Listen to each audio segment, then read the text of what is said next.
إخواني وأخواتي أعزكم الله عز وجل. Saudara-saudaraku, semoga Allah memberikan kemuliaan kepada kita dunia dan akhirat.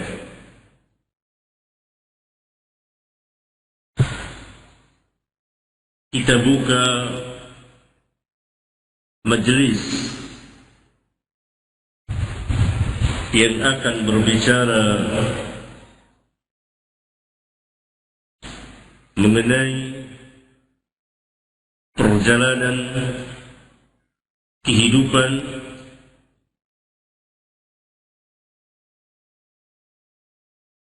salah seorang imam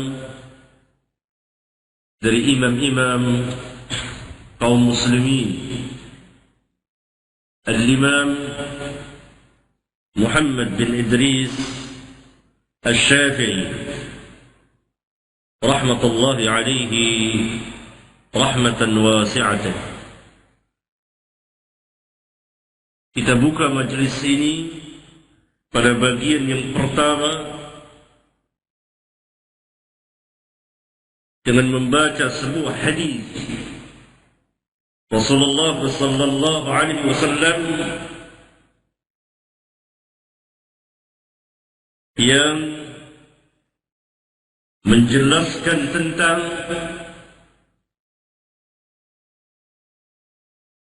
para mujaddid di dalam umat ini. Beliau sallallahu alaihi wasallam telah bersabda, "Inna Allah yab'atsu li hadhihi al-ummah ala ra'si kulli 100 sanatin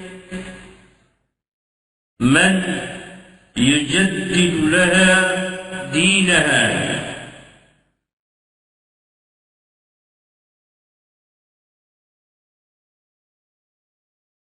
Yang artinya, sesungguhnya Allah akan mengutus, yakni membangkitkan untuk umat ini, umat Islam, di penghujung, di akhir setiap 100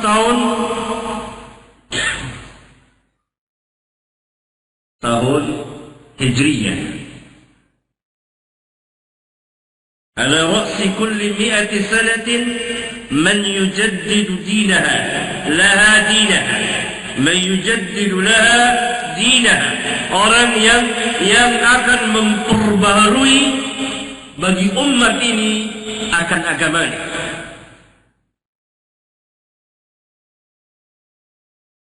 Hadis yang mulia ini, hadis yang sahih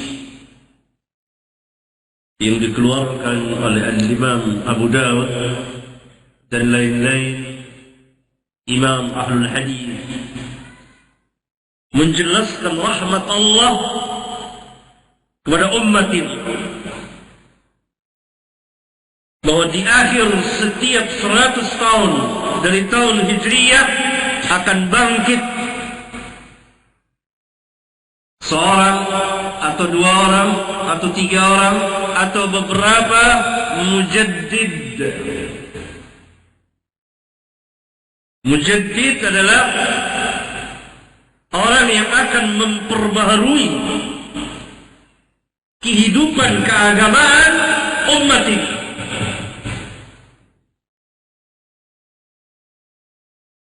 Ciri-cirinya adalah, pertama, dia alim,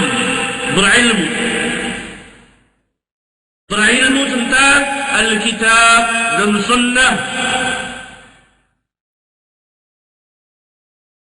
Dia menghidupkan Alkitab dan Sunnah yang telah ditinggalkan oleh sebagian manusia dari umat ini. Menegakkan tauhid, menghancurkan asyirku billah, menghidupkan sunnah, memerangi, menghancurkan bid'ah. Kullu bid'atin dhalalah. Setiap bid'ah adalah sesat. Mengembalikan umat ini kepada tariqah jalan salafun salih ridwanullah alaihim jami'an, jalan yang ditempuh oleh para pendahulu kita yang saleh dari para sahabat dan tabi'in dan tabi'ut tabi'in.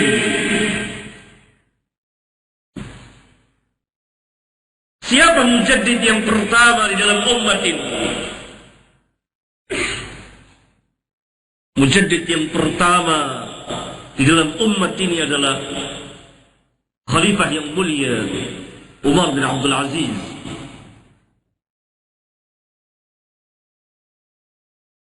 Kemudian siapa mujaddid yang kedua pada abad yang kedua dari umat ini? Pada abad yang pertama Umar bin Abdul Aziz. Siapa pada abad yang kedua? Pada abad yang kedua adalah imam kita Al-Imam Al-Syafi'i rahmatullahi alaihi rahmatan wasi'atan. Siapa yang mengatakannya? Saya bukan. Mari kita lihat perkataan Al-Imam Ahlus Sunnah wal Jamaah Al-Imam Ahmad bin Muhammad bin Hanbal, tilmid murid terbaik Al-Imam Al-Syafi'i rahimahullah ta'ala.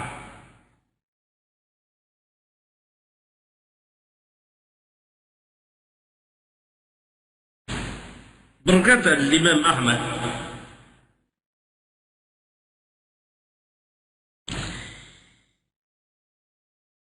"Idza su'iltu an mas'alatin la a'rifu fiha khabaran, qultu fiha biqaul Syafi'i, li'annahu imam 'alim min Quraisy."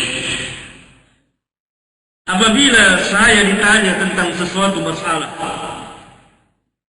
yang tidak ada hadisnya, yakni keluar dari hasil ijtihad, yang nanti jawabannya keluar dari hasil ijtihad, yang saya tidak tahu di dalam masalah itu ada satu khabar hadis dari Rasulullah SAW, maka saya akan mengatakan seperti yang dikatakan oleh Syafi'i. Saya akan menjawab dengan perkataan Syafi'i. Kenapa? Li'annahu alim, imam alim, karena beliau adalah seorang imam yang alim dari Quraisy. Wa dzukira fil khabar, dan telah diterangkan dalam hadis, anna Allah Ta'ala yuqayyidu fi ra'si kulli 100 sanatin rajulan yu'allimu an-nas dinahum.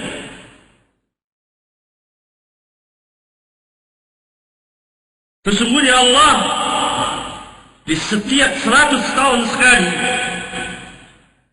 akan menentukan seorang yang mengajarkan manusia akan agama mereka. Qala Ahmad bin Hanbal, berkata Ahmad bin Hanbal, fakana fil mi'atil ula Umar bin Abdul Aziz. Maka pada 100 tahun yang pertama, pada abad yang pertama, yang masuk dalam hadis yang mulia tadi adalah Umar bin Abdul Aziz. Wa fil mi'ati tsaniyah Asy-Syafi'i. Dan 100 tahun yang kedua, pada abad yang kedua adalah Asy-Syafi'i.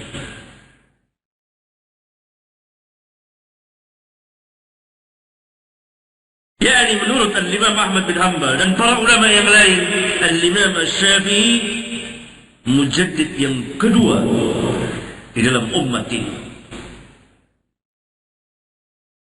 Qala Abu Abdullah, berkata Al-Imam Ahmad bin Hanbal lagi, wa inni la'ad'u Asy-Syafi'i wa inni la'ad'u Lish-Syafi'i منذ 40 sanatan fi salati. Sungguh demi Allah, Aku senantiasa berdoa untuk Syafi'i sejak 40 tahun yang lalu di dalam salatku. Demikian besarnya Imam Asy-Syafi'i di hati Imam Ahlus Sunnah itu. Kenapa? Tentu ada sesuatu yang besar, tentu ada sesuatu yang mulia, tentu ada sesuatu yang diperjuangkan, yang didakwakan oleh Syafi'i pada umat ini.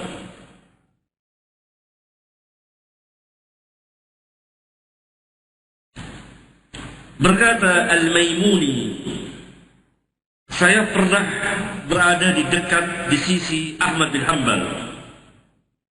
Lalu terjadilah pembicaraan disebut-sebut Asy-Syafi'i.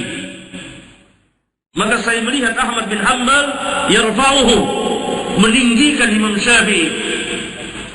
Kemudian Imam Ahmad mengatakan, wa ruwiya 'an Nabi sallallahu alaihi wasallam anna Allah Ta'ala yab'athu li hadhihi al-ummah ala ra'si kulli 100 sanatin man yaqumu laha dinaha. فكان عمر بن عبد العزيز على رأس 100 وأرجو أن يكون الشافعي على رأس 100 الأخرى. Yani para ulama duduk di majelis, lalu masuklah pembicaraan mengenai Syafi'i. Maka Imam Ahmad segera meninggikan dan memuliakan Syafi'i. Kemudian beliau membawakan hadis tadi, sesungguhnya Allah akan membangkitkan untuk umat ini di penghujung setiap 100 tahun sekali orang yang menegakkan agama untuk umat ini. Maka tahun yang pertama, 100 tahun yang pertama adalah Umar bin Abdul Aziz. Wa arju, dan saya berharap ayyakuna Syafi'i ala ra'sil 100 al-ukhra. Saya berharap Syafi'i masuk sebagai mujaddid pada abad yang kedua. Kenapa Imam Ahmad dan para ulama yang lain memasukkan Al-Imam Asy-Syafi'i rahimahullah ta'ala sebagai mujaddid di dalam umat ini pada abad yang kedua? Tentu ada sesuatu yang diperjuangkan oleh Al-Imam.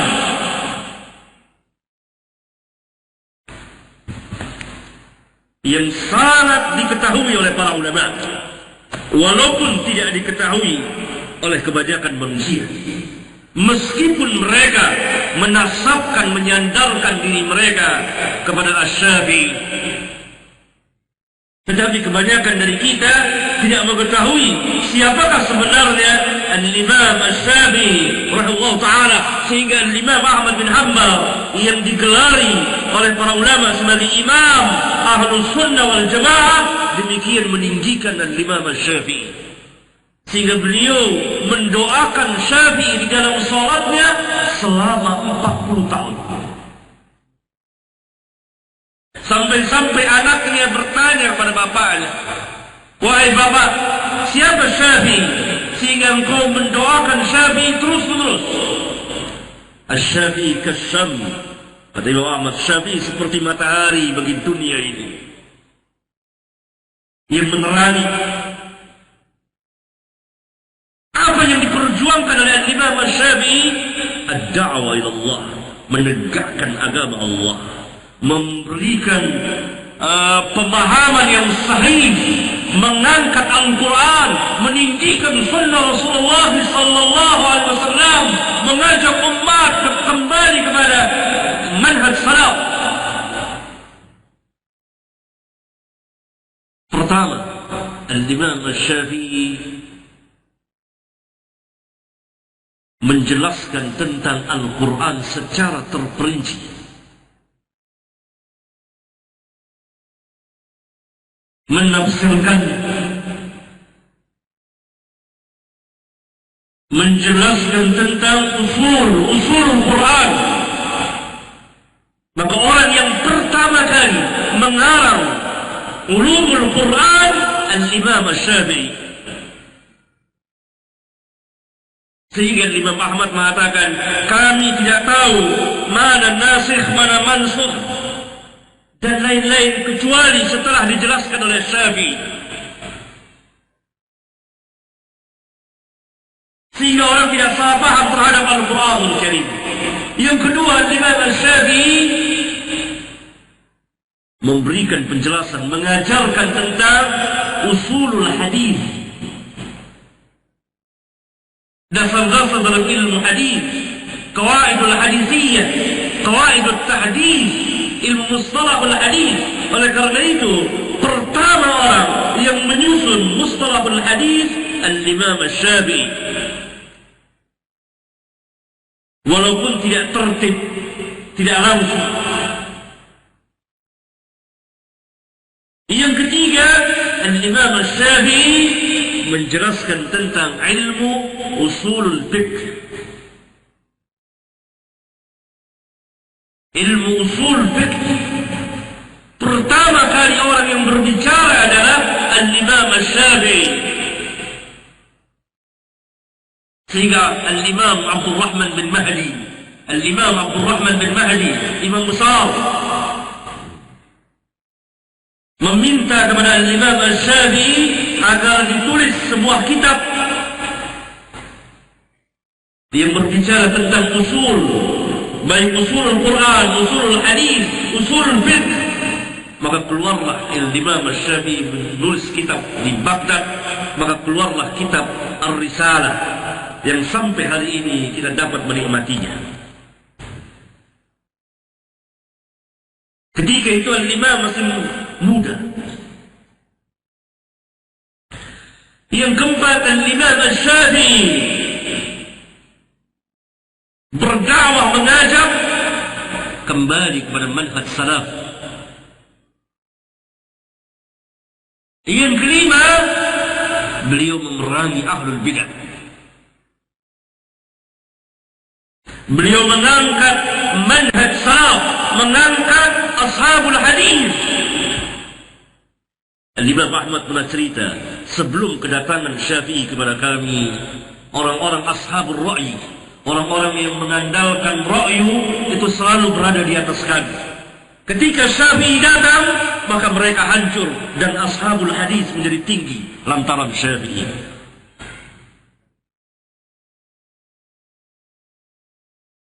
Akidah beliau akidah sahihah,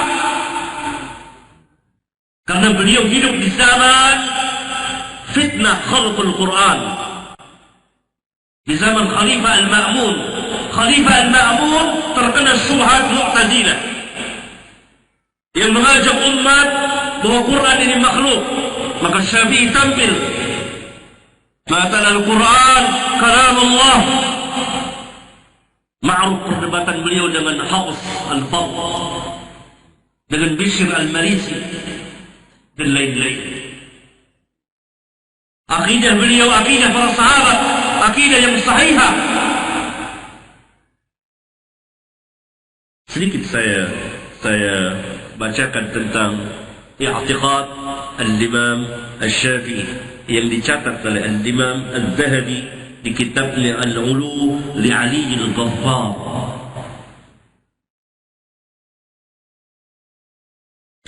Al-Imam Al-Dhahabi mengatakan, membawakan perkataan, meriwayatkan dari jalan Abu Thawr dan Abu Shu'aib. Kedua-duanya adalah murid dari Al-Imam Asy-Syafi'i. Kilahuma, keduanya anil Imam Muhammad bin Idris Asy-Syafi'i Nasirul Hadith. Lihat ini. Kedua-duanya dari Imam Muhammad bin Idris Asy-Syafi'i, pembela hadis.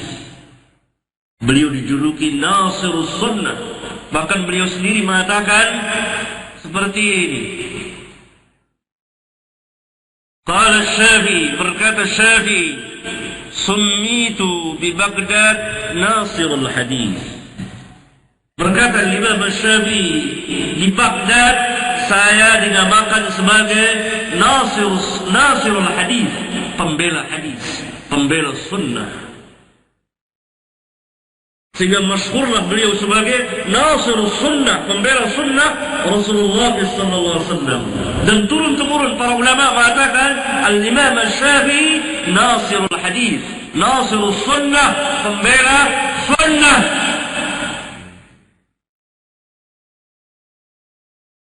Rahimahullah ta'ala qala, semoga Allah merahmatinya, beliau berkata, al-qaul fi sunnah, perkataan di dalam sunnah, allati ana alaiha, yang saya berada di atasnya, yang saya yakini, allati ana alaiha wa ra'aitu alaiha alladhina ra'aituhum مثل سفيان الثوري ومالك وغيرهما.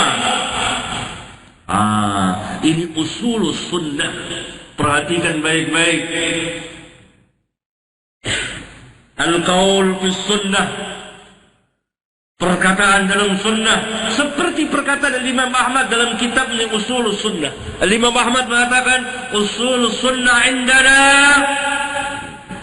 dasar-dasar sunnah menurut kami ahlus sunnah adalah. Demikian juga Imam Syafi'i, seluruh para ulama seperti itu. Al-qaul fi sunnah allati ana 'alaiha. Lihat, allati ana 'alaiha, yang saya berada di atasnya. Dan saya lihat orang-orang, yakni para ulama yang berada di atas sunnah itu, seperti Sufyan. Barangkali yang dimaksud adalah bukan Sufyan Tsauri, tapi Sufyan bin Uyainah, guru beliau.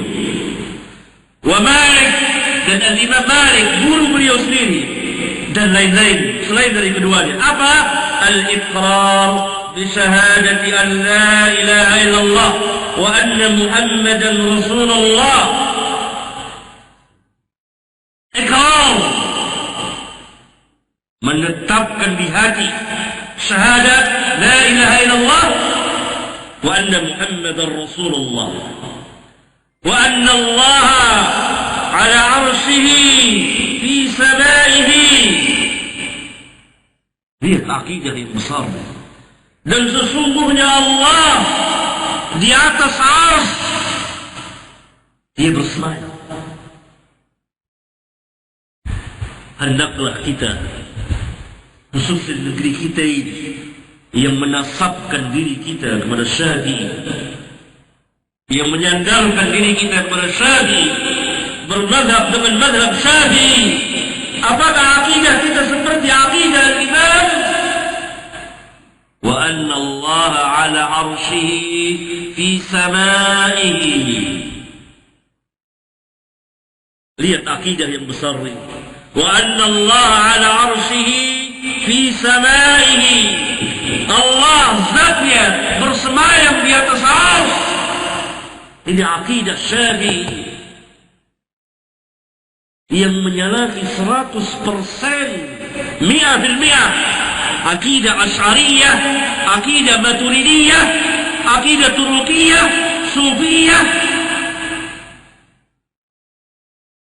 akidah Mu'tazilah, Kharijiyah, Jahmiyah, Falasifah, semuanya karena beliau berada di akidah as-salafun as-salih. Wa anna Allah ala arsyihi fi samaihi. Allah berada di atas arsy-Nya, di atas langitnya sana. Adapun Jahmiyah, Mu'tazilah, Falasifah, Asy'ariyah, Turukiyah, Sufiyah, Maturidiyah mengatakan Allah fi kulli makan, Allah berada di segala tempat, menyalahi akidah Al-Imam Asy-Syafi'i. Beliau mengatakan al-qaul fi sunnah allati ana 'alaiha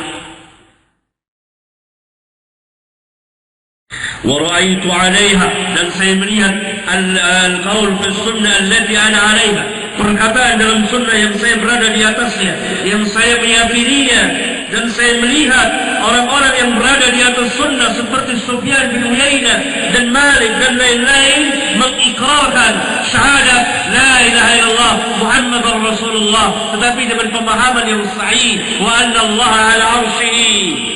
Wa yanzilu ila as-sama'i dunya kaifa syaa. Dan ia turun ke langit dunia sebagaimana Allah mau. Dan seterusnya kata Imam Dhahabi, wa dzakara sa'irul i'tiqad. Panjang dipotong oleh Imam Dhahabi. Akidah beliau, akidah as-salaf. Kenapa tidak? Karena beliau termasuk salah satu dari 3 qurun, berada di salah satu dari 3 qurun terbaik umat ini. Rasulullah SAW pernah bersabda, khairun nas qarni, thumma alladhina yalunahum, thumma alladhina yalunahum. Sebaik-baik manusia yang hidup di zamanku, kemudian yang sesudah mereka. Yang hidup di zaman Rasulullah SAW siapa? Sahabat. Thumma alladhina yalunahum, kemudian yang sesudah mereka tabi'in. Thumma alladhina yalunahum, kemudian yang sesudah mereka generasi ketiga atba'ut tabi'in ridwanullah alaihim jami'an. Di mana Syafi'i berada? Di mana Syafi'i berada? Di tabaqah yang ketiga. Atba'ut tabi'in saghir. Tabi'ut tabi'in terbagi 3. Tabi'ut tabi'in besar, yaitu guru beliau Al-Imam Malik, guru beliau Sufyan bin Uyainah dan lain-lain. Tabi'ut tabi'in sedang dan tabi'ut tabi'in kecil Al-Imam Syafi'i. Berarti beliau masuk ke dalam sabda Rasulullah SAW, khairun nas khairu ummati. Oleh karena itu tidak syak lagi para ulama, dan lisannya Imam Ahmad mengulang-ulang terus Al-Imam Syafi'i mujaddid pada abad yang kedua. Bukan karena semata-mata Imam Syafi'i guru beliau, tidak. Tapi persaksian besar juga dari seorang imam besar dan para ulama yang lain. Tidak cukup waktu saya untuk menjelaskan satu persatu. Tapi Imam Ahmad bin Hanbal, orang paling dekat, murid terbaik beliau, dan langsung jadi imam besar, mewakili seluruh para ulama. Ikhwan sekalian yang saya muliakan, pada bagian yang kedua kita perlu mengetahui bahwa kelahiran Al-Imam Syafi'i. Al-Imam Syafi'i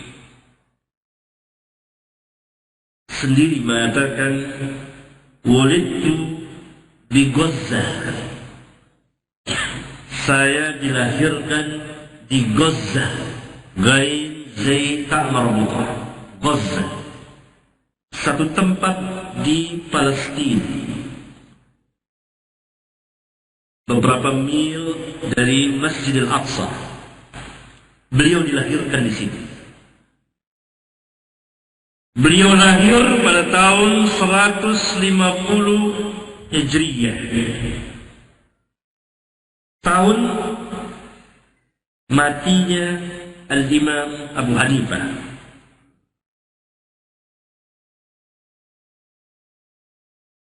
Qala Abu Abdullah Al-Hakim, berkata Abu Abdullah Al-Hakim, dari Al-Imam Hakim, wala a'lamu khilafan baina ashabihi أنه ولد سنة 50 و100 في السنة التي مات فيها أبو حنيفة رحمهم الله. Tidak ada perselisihan di antara sahabat-sahabat Syafi'i bahwa beliau lahir pada tahun 150 Hijriyah, tahun di mana Abu Hanifah wafat. Semoga Allah merahmati keduanya. Jadi Al-Imam Syafi'i tidak pernah berjumpa dengan Al-Imam Abu Hanifah. Dari sini batillah cerita yang beredar di masyarakat. Kalau Al-Imam Syafi'i berkunjung ke tempat Abu Hanifah, beliau tidak qunut subuh. Kalau Abu Hanifah berkunjung ke tempat Syafi'i, Abu Hanifah qunut subuh. Ini batil. Karena Al-Imam Syafi'i lahir tahun 150 Hijriyah bertepatan dengan wafatnya Al-Imam Abu Hanifah. Bagaimana bisa ketemu?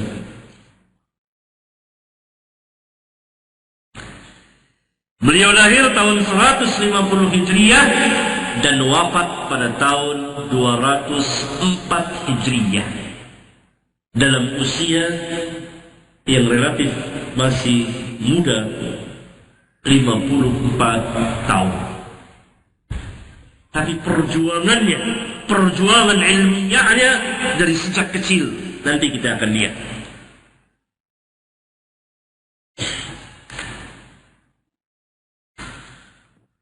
Bagian yang ketiga, nasab, nama dan keturunan Asy-Syafi'i. Siapa Syafi'i? Siapa namanya? Siapa nama bapaknya? Bagaimana keturunannya? Beliau adalah orang Quraisy. Satu nasab dengan Nabi sallallahu alaihi wasallam. Saya bacakan nasab beliau. Beliau namanya Muhammad bin Idris bin Abbas bin Uthman bin Syafi' bin Sa'ib bin Abdu Yazid bin Hashim bin Muttalib bin Abdu Manaf bin Qusay Qusay bin Kilab bin Murrah bin Ka'ab bin Lu'ay bin Ghalib bin Fihr bin Malik bin Nadr bin Kinalah bin Khuzaimah bin Mudrikah bin Ilyas bin Mudar bin Nizar bin Ma'ad bin Adnan bin Al-Hamayyasah ibnu ammi Rasulullah sallallahu alaihi wasallam, anak paman Rasulullah sallallahu alaihi wasallam. Jadi beliau masuk keluarga Rasulullah sallallahu alaihi wasallam. Nasabnya bertemu dengan Rasulullah sallallahu alaihi wasallam. Beliau salah seorang imam keturunan Quraisy. Nasabnya sampai kepada Ibrahim Khalilur Rahman. Ya, ini yang saya bacakan tadi, nasab al-Imam Asy-Syafi'i bertemu dengan Rasulullah SAW di mana? Di Hashim bin Muttalib bin Abdul Manaf bin Qusay bin Kilab bin Murrah bin Ka'ab bin Lu'ay bin Ghalib dan seterusnya. Jadi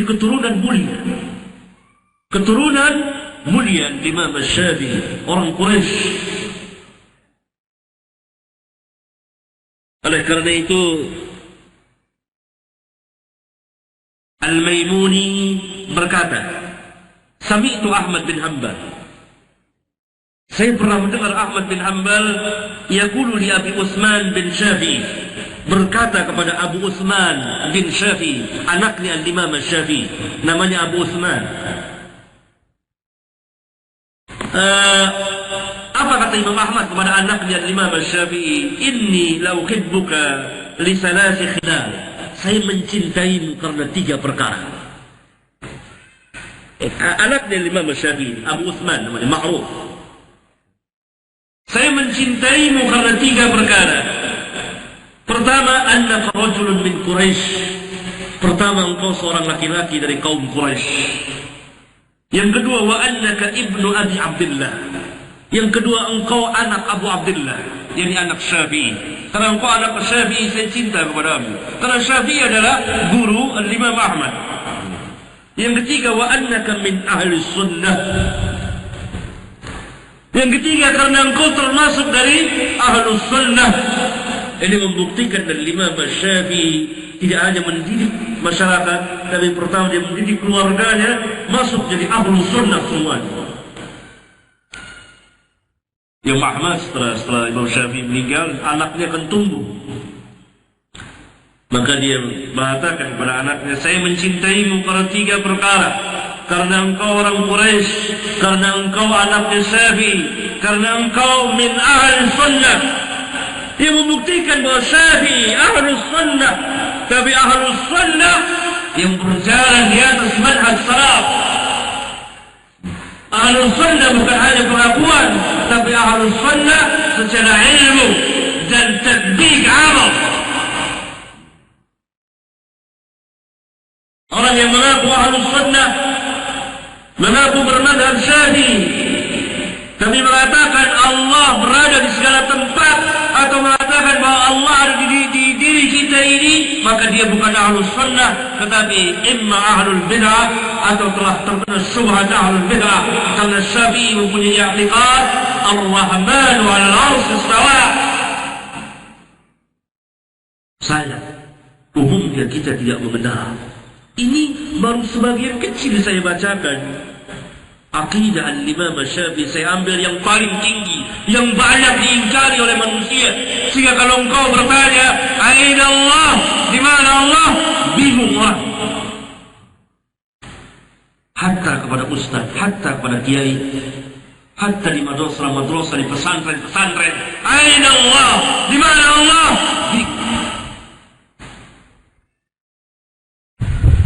Padahal membusungkan dada, menepuk dadanya, saya bermadhab dengan madhab Syafi'i. Bahkan ada kitab dengan judul Keagungan Madhab Syafi'i dalam bahasa Indonesia. Tapi akidahnya menyalahi akidah al-Imam Syafi'i. Seringkali al-Imam Syafi'i dipergunakan namanya untuk sesuatu yang tidak baik.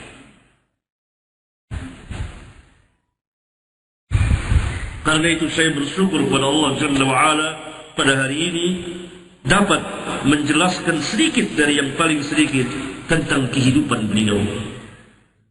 Sebagaimana para ulama mengatakan, saya berbangga karena dapat menyebarkan kitab al-Imam Syafi'i. Karena al-Imam Syafi'i memang sangat dicintai oleh para ulama. Karena beliau seorang alim. Kebanyakan kita tidak tahu siapa Syafi'i itu. Siapa seorang Syafi'i itu?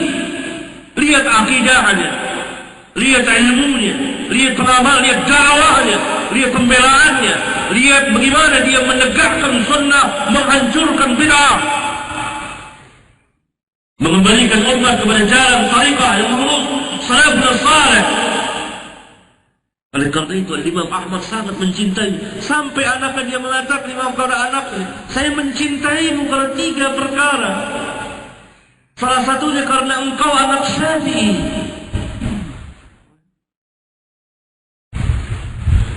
Seluruh, bukan Imam Ahmad, seluruh para ulama, sampai-sampai Abdurrahman bin Mahdi, 40 tahun saya mendoakan Syafi'i. Lihat Imam Ahmad, demi Allah saya mendoakan Syafi'i sejak 40 tahun yang lalu di dalam salatku. Allahu Akbar. Mana orang-orang yang mengaku bermadhab Syafi'i? Karena Imam Ahmad dan para ulama tahu siapa Syafi'i, orang alim, dan dia orang Quraisy. Keturunannya keturunan orang mulia.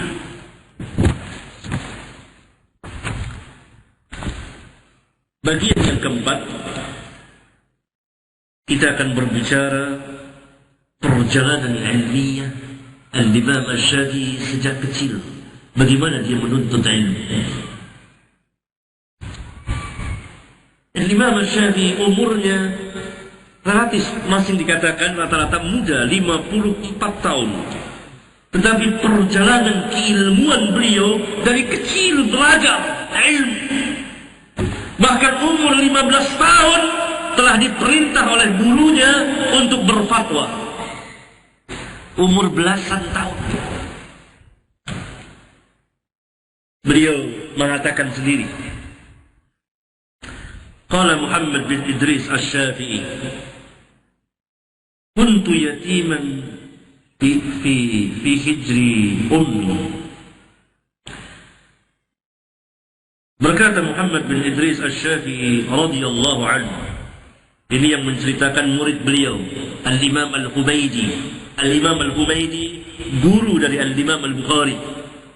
Kalau saudara baca kitab Sahih Bukhari, hadis yang pertama, haddatsana Al-Humaydi. Al-Humaydi ini tilmid murid besarnya Al-Imam Asy-Syafi'i, guru besar Al-Imam Al-Bukhari. Karena Al-Imam Al-Bukhari tidak berjumpa dengan Al-Imam Asy-Syafi'i.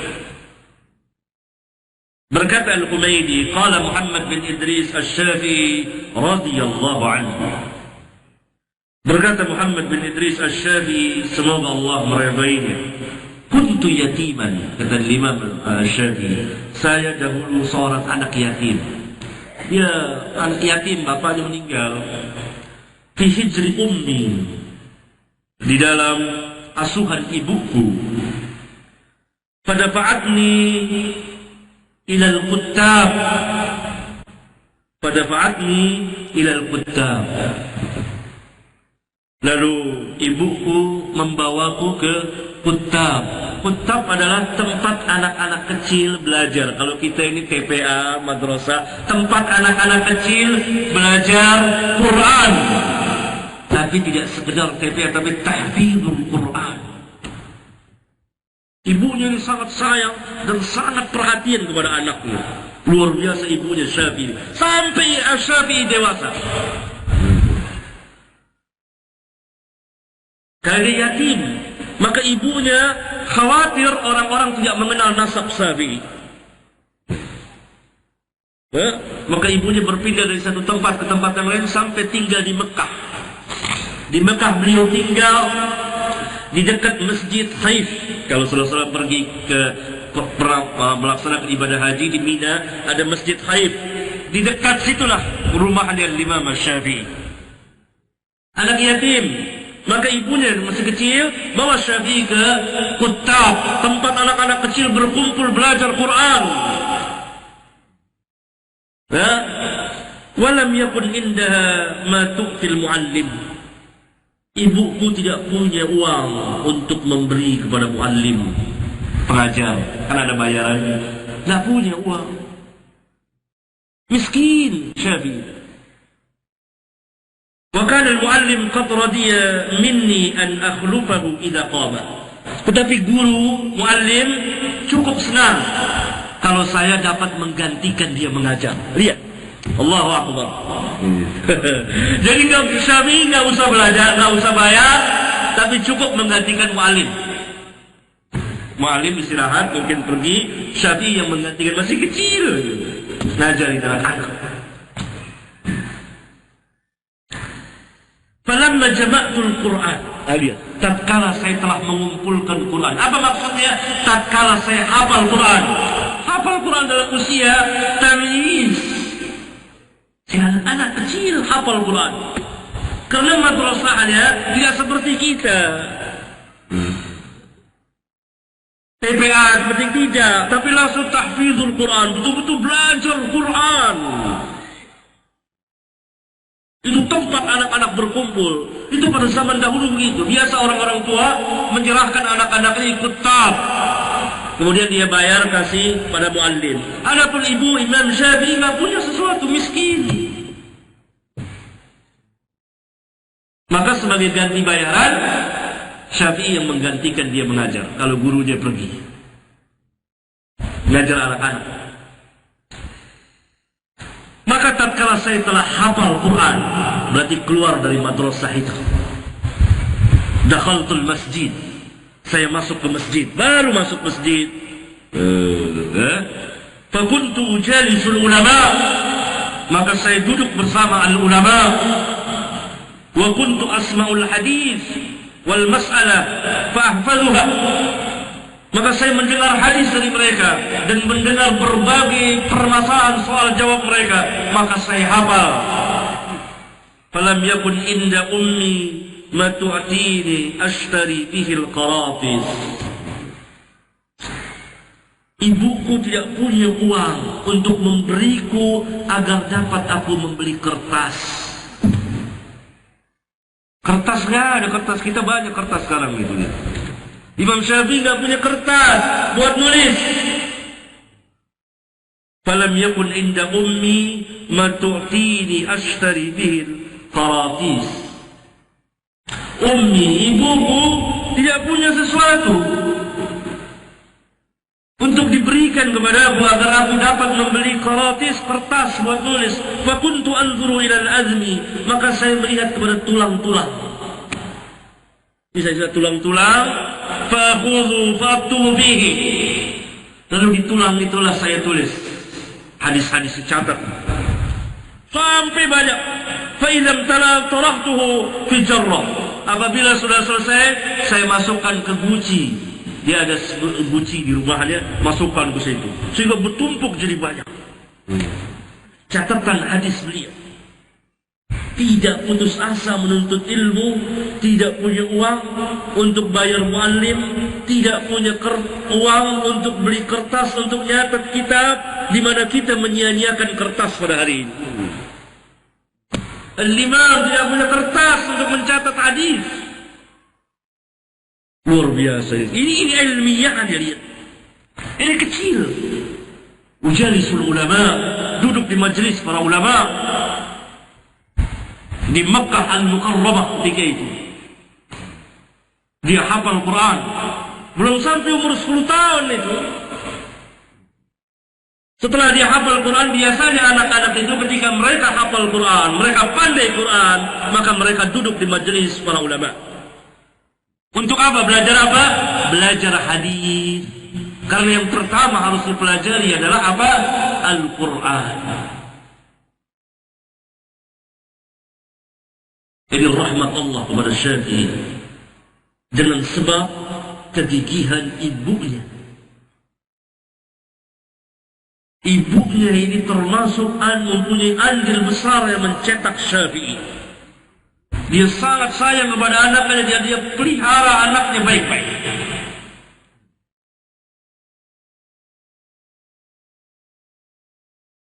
Sampai apa saja dia mengorbankan untuk anaknya agar anaknya bisa belajar. Tapi dia tidak punya sesuatu. Dia yatim, dia janda, nggak ada suami.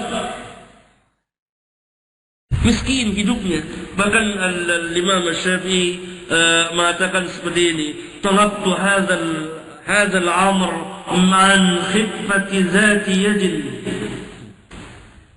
Saya tuntut ilmu ini dalam keadaan saya miskin.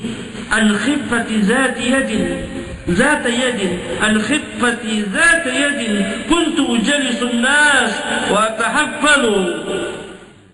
Saya duduk bersama manusia, bersama para ulama, dan saya ingin menghafalnya. Kemudian saya berkeinginan untuk mencatat. Thumma ishtahaitu an udawwina, mendewankan, mencatat kumpulan hadis beliau, riwayat beliau. Wa kana lana manzilun, kami mempunyai tempat di qurbi Syi'bil Khayf, di dekat di lembah, di dekat lembah Khayf. Wa kuntu akhudhul idham wal aqtab, dan saya mencari-cari, mengambil-ngambil tulang dan papan-papan. Faktubu fiha, lalu saya catat di situ. Hatta imtala'a fi darina min dzalika hubban, sampai di rumah kami penuh dengan itu. Allahu Akbar. Itu kecil, masih kecil sekali. Sampai rumahnya itu ada keranjang-keranjang, guci-guci keranjang lah kalau kita, penuh dengan tulang-tulang, papan-papan, kayu-kayu. Dia buat catat hadis, catat masalah, dia hafal. Dia pertama dia hafal, dia catat. Luar biasa. Luar biasa. Ini perjalanan ilmiah beliau ketika beliau menuntut ilmu. Begitu sejak kecil. Jadi dari sini kita mengetahui perjalanan beliau. Pertama, beliau masuk ke kutab, madrasah anak-anak, belajar Quran. Yang kedua, beliau hafal Quran dalam usia di bawah umur 10 tahun, 7 tahunan, hafal Quran. Yang ketiga, setelah hafal Quran, beliau duduk di majelis para ulama. Di mana? Bukan di madrasah lagi, tapi di masjid, duduk bersama para ulama. Mulai perjalanan ilmiah beliau mencatat apa? 2 hal, al-hadis dan masail.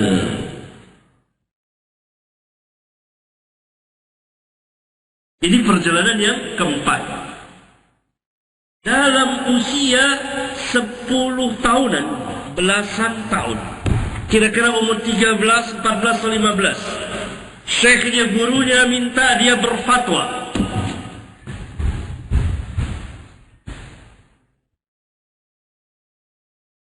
Ya? Maka selesai beliau belajar di Mekah, maka beliau berkeinginan untuk berjumpa dengan Al-Imam Darul Hijrah, Al-Imam Malik. Berarti beliau harus berangkat dari Mekah ke Madinah. Berapa usianya? Belasan tahun. 13 tahun. Masih kecil. Tapi ini ulama, alim. Lihat perjalanan ilmiahnya. Luar biasa. Luar biasa. Maka yang kelima yang kelima adalah rihlah beliau menuju Abu Abdullah Malik bin Anas al-Imam rahimahullah ta'ala ta'allum al-'ilm. Bagian yang kelima, rihlah beliau, perjalanan menuntut ilmu beliau kepada Abu Abdullah al-Imam Malik bin Anas. Al-Imam Malik bin Anas, Imam Darul Hijrah. Untuk apa? Belajar ilmu. Tapi yang sangat menarik bagi kita,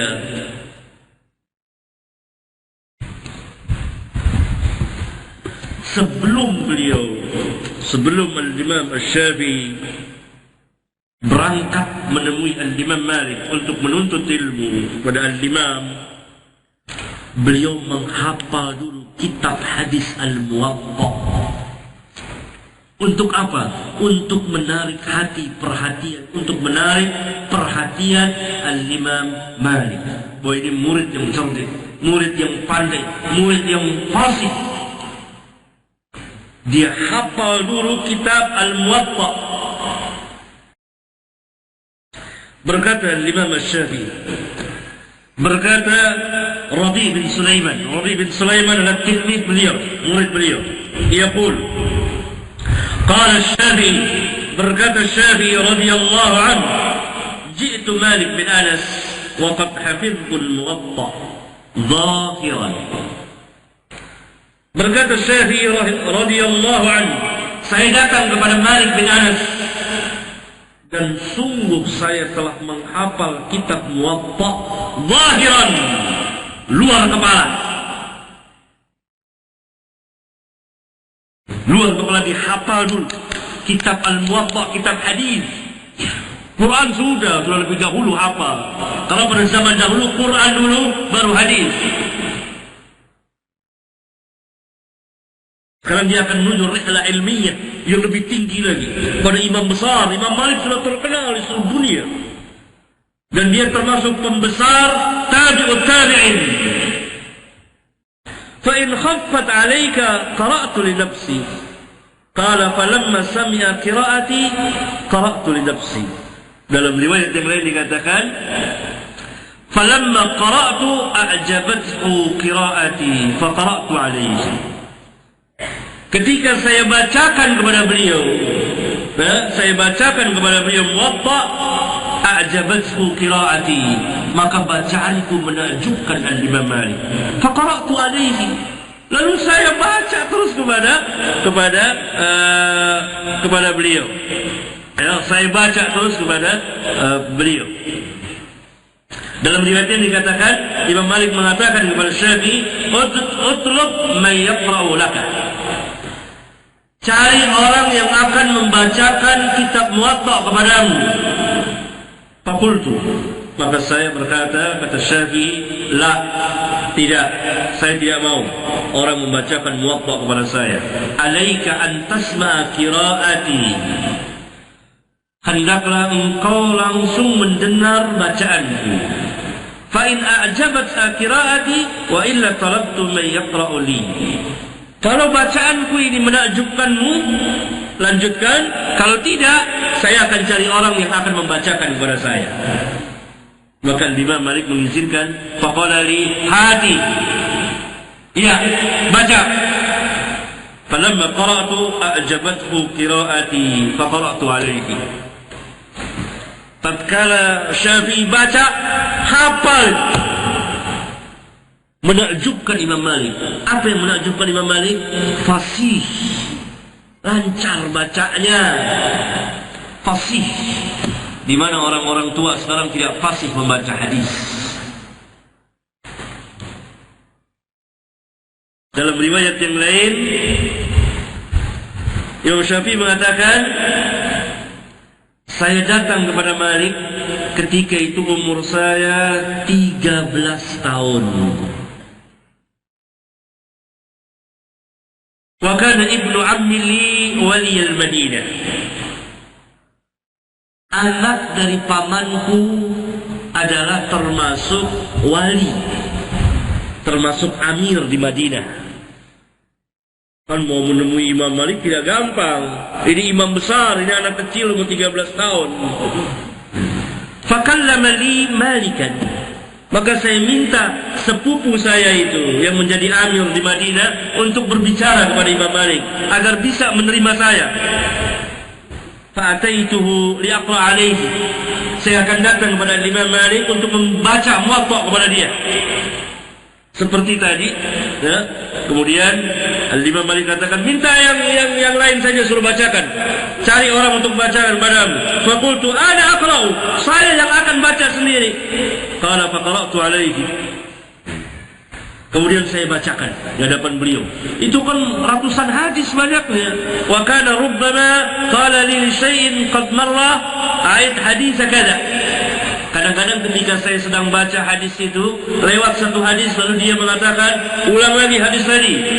Fa'uridu hifdhan, maka saya ulang secara hafal.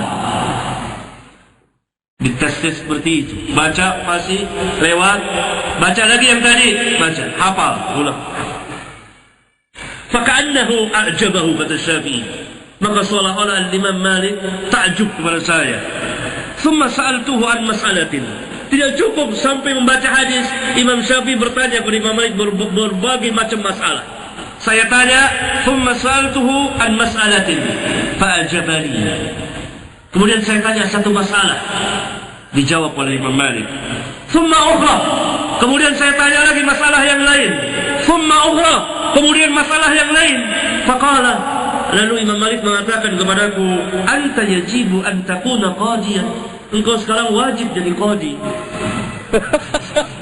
Umur 13 tahun jadi qadi. Imam Malik mengatakan, engkau sekarang sudah jadi qadi. Umur 13 tahun. Allahu Akbar. Sedang apa kita umur 13 tahun? Hah? Main gundu. Allahu Akbar. Lihat, dia tidak cukup membaca hadis, tapi dia tanya masalah fiqhiyah.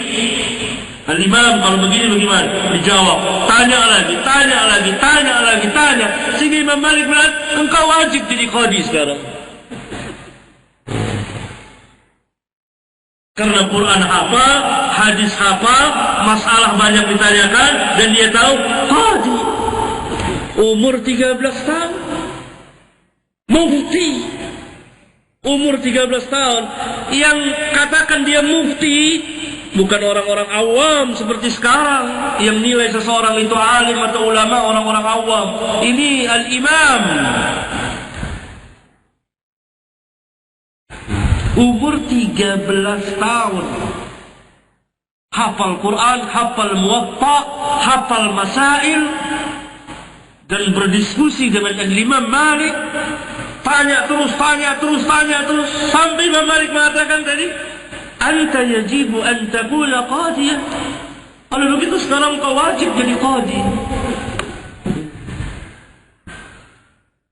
Ini rihlah ilmiah Al-Imam Syafi'i. Berarti di antara gurunya adalah Al-Imam Malik. Dari umur 13 tahun. Dan dia tinggal di Madinah. Duduk di majelis Al-Imam Malik, Imam Darul Hijrah.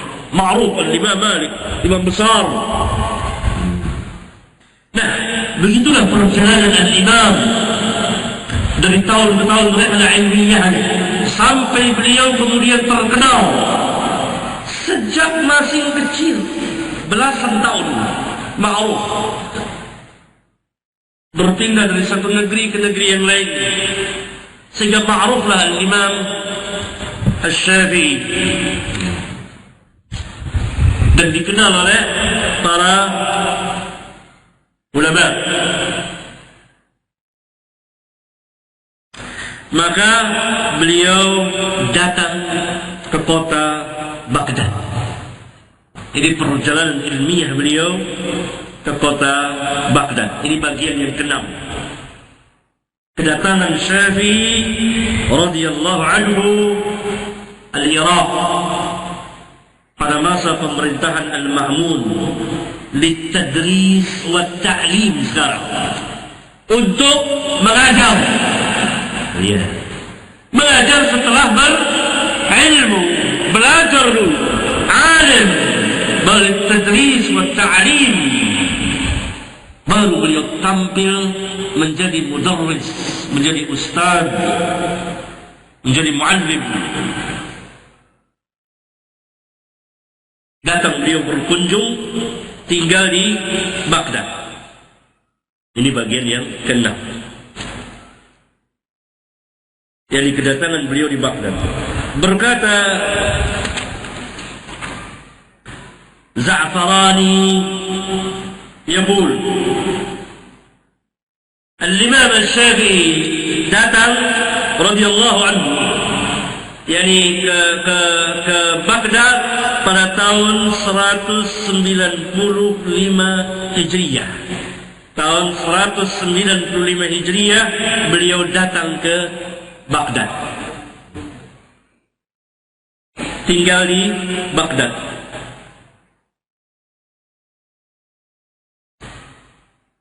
Berapa lama beliau tinggal di Baghdad?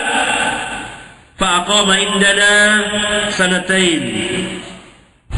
Kata Al-Imam Hasan bin Muhammad Al-Za'farani mengatakan, qadima alaina Asy-Syafi'i yakni Baghdad sana 95 wa 100, fa'aqama indana sanatain. Asy-Syafi'i datang kepada kami di Baghdad pada tahun 195 Hijriyah. Beliau tinggal bersama kami selama 2 tahun. Thumma kharaja ila Makkah, kemudian beliau kembali ke Makkah. Thumma qadima alaina sana 98. Kemudian beliau datang lagi mengunjungi kami ke Baghdad pada tahun 198 Hijriyah. Faqama indana ashhuran. Maka beliau tinggal bersama kami hanya beberapa bulan saja. Thumma kharaja, kemudian beliau keluar. Wa kana yakhdabu bil khida', dan beliau menyemir jenggotnya.